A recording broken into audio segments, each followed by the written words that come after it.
Hi hello नमस्कार मंडळी, स्वागत आहे आपल्या पुरंदर कन्या या आपल्या मराठी यूट्यूब चॅनलमध्ये. सर्वप्रथम तर सर्वांना शिव सकाळ, शुभ सकाळ आणि सुप्रभात गाईज. आज आपण जाणार आहोत अशा ठिकाणी ज्या जागेवर स्वराज्याच्या धाकल्या धन्याने धर्मनिष्ठतेसाठी स्वतःच्या शौर्याची आणि बलिदानाची स्मृती जागवली आणि धर्मवीर होऊन एकच ज्वलंत इतिहास अजरामर केला. आणि त्यांच्या शेवटच्या क्षणांचा साक्षीदार म्हणजेच अहिल्यानगरमधील धर्मवीर गडावरती.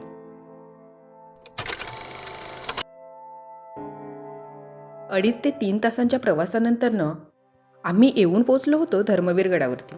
मंडळी, हा धर्मवीर गड म्हणजेच अहिल्यानगर जिल्ह्यातील श्रीगोंदा तालुक्यातील पांडेपेडगाव या गावामध्ये भीमा आणि सरस्वती नद्यांच्या संगमावरती वसलेला एक भुईकोट किल्ला आहे. पूर्वी या किल्ल्याला पांडेपेडगावचा भुईकोट किल्ला या नावानेच ओळखले जाई. त्यावेळी आणि त्या काळी छत्रपती शिवाजी महाराजांचे आजोबा वेरूळचे बाबाजीराजे भोसले यांच्याकडे हा भुईकोट किल्ला मोकास म्हणजेच महसूल गोळा करण्याचे काम करण्यासाठी त्यांच्याकडे ताब्यात होता. पण पुढे निजामशाही आणि कालांतराने मोगलांच्या सत्तेत औरंगजेबाचा दूध भाऊ बहादूर खान हा या किल्ल्याचा किल्लेदार झाला आणि त्याने या किल्ल्याची डागडुजी केल्यामुळे त्याने स्वतःच्या नावावरून या किल्ल्याला बहादूरगड असे नाव दिले.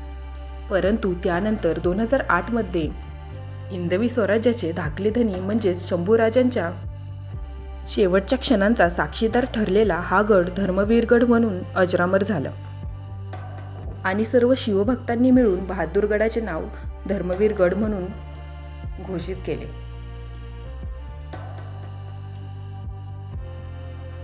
आणि मंडळी, सर्वात दुर्दैवी म्हणजे हेच ते ठिकाण आहे ज्या ठिकाणी आपल्या स्वराज्याच्या छाव्यावर 40 दिवस त्या औरंग्याने अमानुषपणे अत्याचार केले. हेच ते ठिकाण आहे ज्या ठिकाणी आपल्या राजांना इस्लाम धर्म स्वीकारण्यासाठी औरंग्याने विचारणा केली होती. हेच ते ठिकाण आहे जिथे औरंग्याने स्वतःचे सिंहासन सोडून तो गुडघ्यावर आला होता. आणि मंडळी, हेच ते ठिकाण जिथे कवी कलशांनी शंभूराजांवर शेवटचे काव्य लिहिले होते. आणि हीच ती जागा जिथे माझा राजा मृत्यूसमोर दिसत असूनही झुकला नाही, मोडला नाही आणि वाकलाही नाही.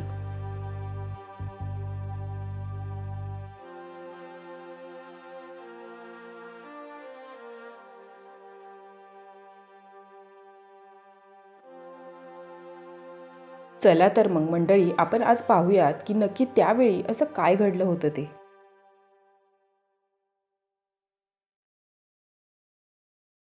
1 फेब्रुवारी 1689चा तो काळा दिवस.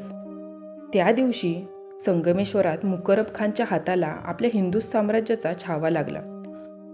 दगाफटक्याने शंभूराजांना मुकरब खानाने कैद केल्यानंतर औरंगजेबाच्या हुकमावरून त्यांना आणि कवी कलशांना कराड, 32 शिराळा आणि दौंडमार्गे पूर्वीच्या बहादूरगडावर आणि आत्ताच्या या धर्मवीरगडावर आणण्यात आले होते.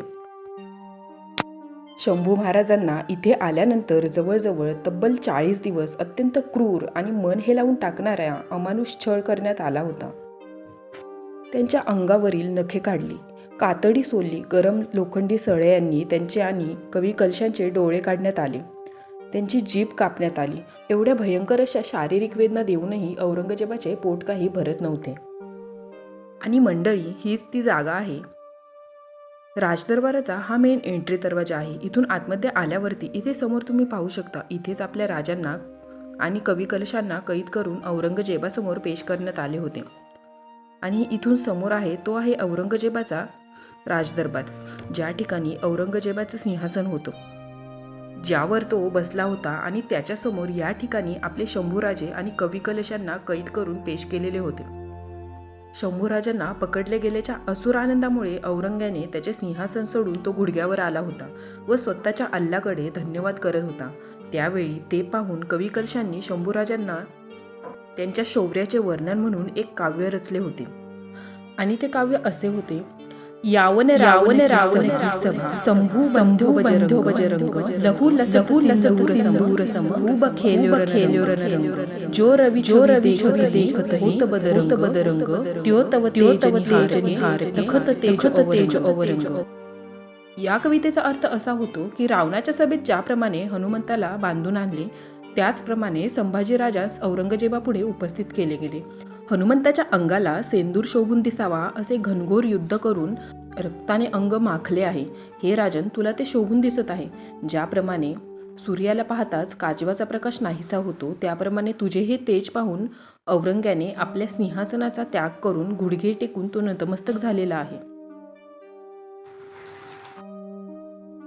शत्रूच्या दारात उभं राहून मित्राचं कौतुक गाणारा कट्टर आणि निष्ठावंत मैत्रीचा हा अनमोल रत्न म्हणजेच कवी कलश, ज्यांनी आयुष्याच्या शेवटच्या क्षणापर्यंत आणि औरंगजेबाच्या कैदेत हालाहाल सहन करेपर्यंत राजांची साथ सोडली नाही. ज्यांनी राजांवर होणारा प्रत्येक वार स्वतःही त्याच धर्मनिष्ठतेने स्वतःवर घेतला, असा मित्र म्हणजे कवी कलश. महाराजांसोबतच कवी कलशांचे ते अमर बलिदान आणि त्याग कधीच विसरला जाणार नाही. चला तर आता आपण पाहूयात औरंगजेबाचा राजदरबार.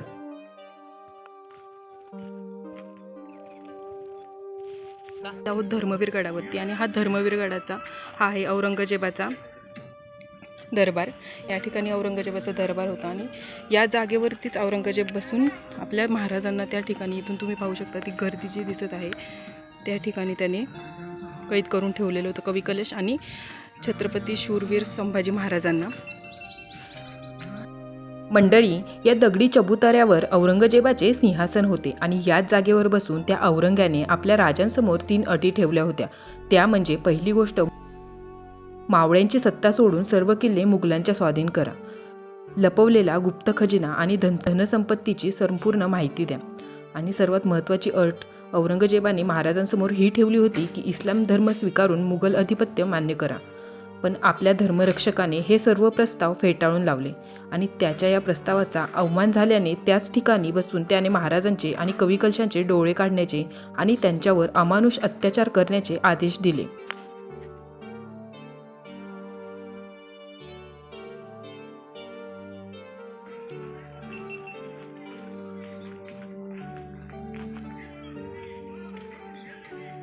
आणि हीच औरंगजेबाच्या दरबार म्हणजे धर्मवीर गडावरील भीमा नदीचा काठ. भीमा नदीच्या काठावरतीच हा आहे धर्मवीर गड.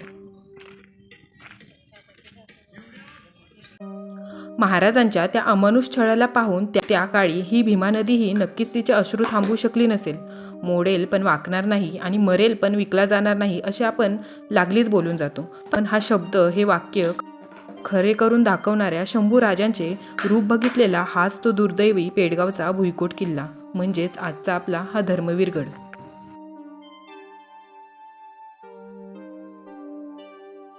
चला तर मग आता आपण हा राजदरबार फिरून पाहूयात. सध्याच्या अस्तित्वात असलेल्या स्ट्रक्चर्सवरून एवढं तरी लक्षात येत आहे की हा दरबार हा 2 मजली होता.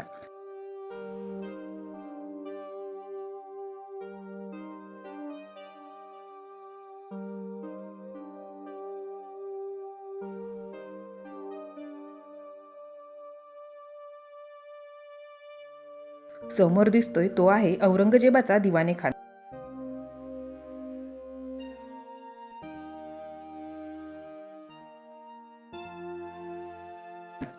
आणि इथे आपण पाहू शकतो की व्हेंटिलेशनसाठी जागोजागी अशा प्रकारचे विंडोज किंवा खिडक्या बनवलेले दिसत आहेत. आणि या संपूर्ण कामाला संपूर्णपणे सगळीकडून चुन्याचा मुलामा दिलेला आपल्याला दिसत आहे. यामध्ये कोणत्याही प्रकारचे सिमेंट किंवा फक्त मातीचे किंवा दगडी बांधकाम आपल्याला दिसत नाहीये. तुम्हाला माहिती आहे का मंडळी, या किल्ल्याने 2 अशा घटना पाहिल्या आहेत की त्या इतिहासात शेवटपर्यंत न विसरता येण्यासारख्या आहेत. त्यातील एक अत्यंत दुर्दैवी आणि एक अत्यंत सुखद अशा या घटना आहेत. दुर्दैवी आणि दुःखद ती तर आपण पाहिलीच आहे. दुसरी सुखद घटना अशी की नुकताच थोरल्या धन्याचा म्हणजे छत्रपती शिवाजी महाराजांचा राज्याभिषेक रायगडावर पार पडला होता आणि त्यासाठी अमाप खर्चही झाला होता. त्याचवेळी महाराजांना ही गोष्ट समजली होती की बहादूर खानाने या किल्ल्यावर 1 कोटींची संपत्ती जमा करून ठेवलेली आहे. तोच खर्च भरून काढण्यासाठी छत्रपती शिवाजी महाराजांनी मोठ्या हुशारीने बहादूर खानाला चकमा देत बहादूरगड लुटला होता. आणि त्यावेळी स्वतःला खूप शहाणा समजणाऱ्या बहादूर खानाला मराठ्यांच्या हुशारीची जाणीव झाली होती. खजिना तर गेलाच होता, पण कशीबशी आपली इज्जत आणि इब्रत वाचून या पेडगावच्या शहाण्याला त्यावेळी गप्प बसावे लागले होते. आणि त्यावेळेसपासून बहादूर खानाला पेडगावचा शहाणा म्हणून अशी म्हण पडली होती.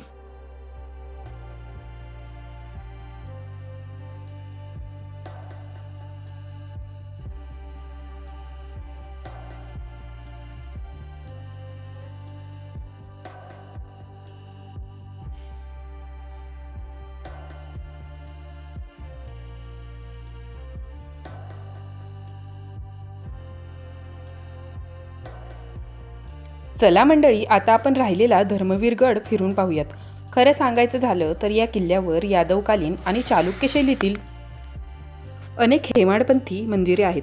त्यामध्ये लक्ष्मीनारायण, बालेश्वर, मल्लिकार्जुन, रामेश्वर आणि पाताळेश्वर या मंदिरांचा समावेश होतो. लक्ष्मीनारायण मंदिराकडे जाण्याच्या वाटेवर आपल्याला इथे धर्मवीर गडावरची हत्तीमोट लागते. हत्तीमोट म्हणजे ही शिवकालीन प्रगत जलव्यवस्थापनाचा एक उत्कृष्ट नमुना आहे. या प्राचीन प्रणालीद्वारे भीमा नदीचे पाणी खापराच्या पाईप्सद्वारे किल्ल्याच्या या विहिरीत आणले जाईल आणि ते हत्तीद्वारे संपूर्ण किल्ल्यावरती पोहोचवले जाईल. इथूनच शेजारी आहे ते आहे लक्ष्मीनारायण टेम्पल.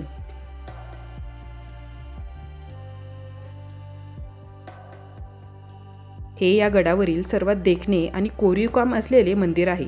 या मंदिराला चित्रमंदिर म्हणूनही ओळखले जाते.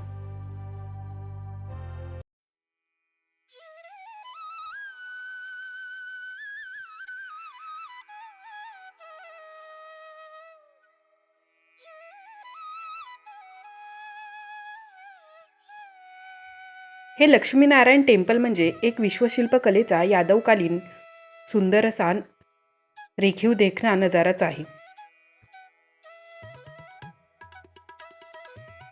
याची बांधणी आणि मांडणी ही जवळजवळ 13व्या शतकाच्या आसपासची वाटत आहे. या मंदिराचे दर्शन घेऊन आता आपण जाऊयात दुसऱ्या मंदिराकडे.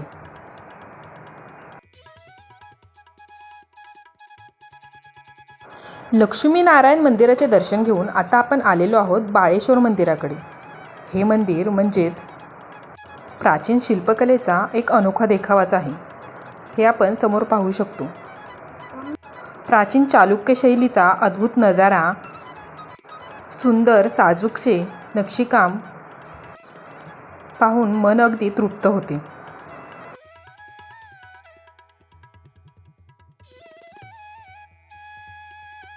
या मंदिरातील दगडी कोरीव शिल्पकाम पाहून तुम्हाला हम्पीच्या मंदिरांची आठवण आल्याशिवाय राहणार नाही. चला तर मग आता आपण आतमध्ये जाऊन या मंदिरात असणाऱ्या प्राचीन शिवपिंडीचे दर्शन घेऊयात.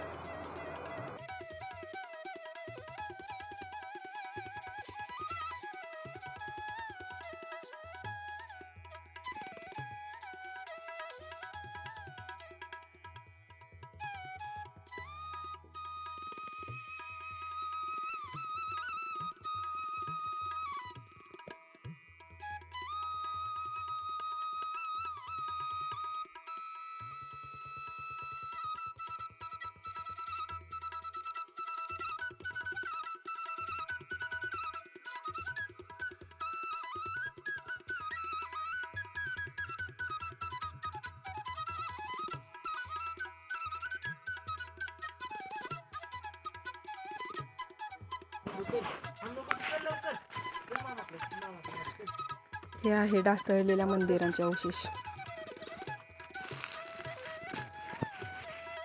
चला आता आपण चाललेलो आहोत पाताळेश्वर मंदिराचे दर्शन घेण्यासाठी. ही आहे भीमा नदीची सध्याची अवस्था. प्रदूषित पाण्यामुळे इकडे आपल्याला संपूर्ण भीमेच्या पात्रात जलपर्णीचा विस्तार झालेला पाहायला भेटत आहे.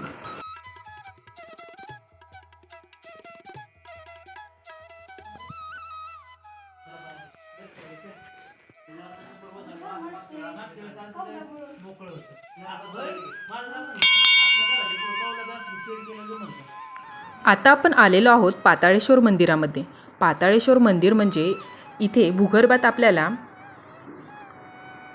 महादेवांची एक छान अशी पिंड पाहायला भेटत आहे.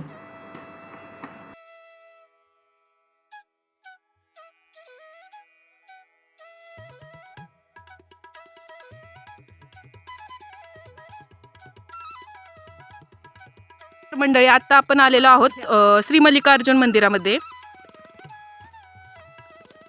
चला आतमध्ये आपण मंदिर कसं आहे ते पाहूयात. बाहेरून तर ऑलरेडीच खूप अप्रतिम आणि सुंदर असा देखावा आहे. प्राचीन काळातील शिवसृष्टीचा हा नजारा आपल्याला पाहायला भेटत आहे. चला आतमध्ये.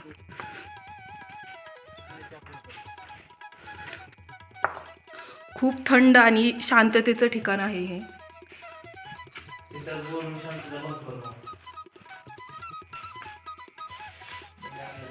या ठिकाणी मे बी कासव वगैरे असू शकतं, पण आता नाही आहे सध्या. अच्छा, नंदी मंडप होता, पण सध्या तो अस्तित्वात नाही आहे. तर मंडळी, हे आहे मल्लिकार्जुन मंदिर. मल्लिकार्जुन म्हणजे आपल्या महादेवाचंच मंदिर आहे हे. चला आपण आता त्याची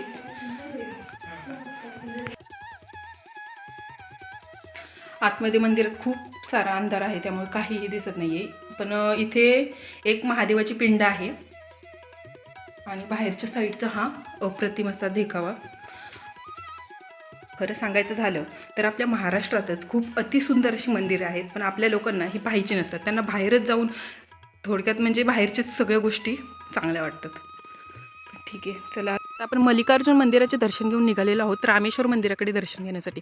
आणि रामेश्वर मंदिर इथून फक्त 2 मिनिटाच्याच अंतरावरती आहे. हे आहे धर्मवीर गडावरील श्री रामेश्वर मंदिर. चला आता आपण आतमध्ये जाऊन दर्शन घेऊयात. या ठिकाणी लयास चाललेली मंदिराची अवस्था आपण पाहू शकता.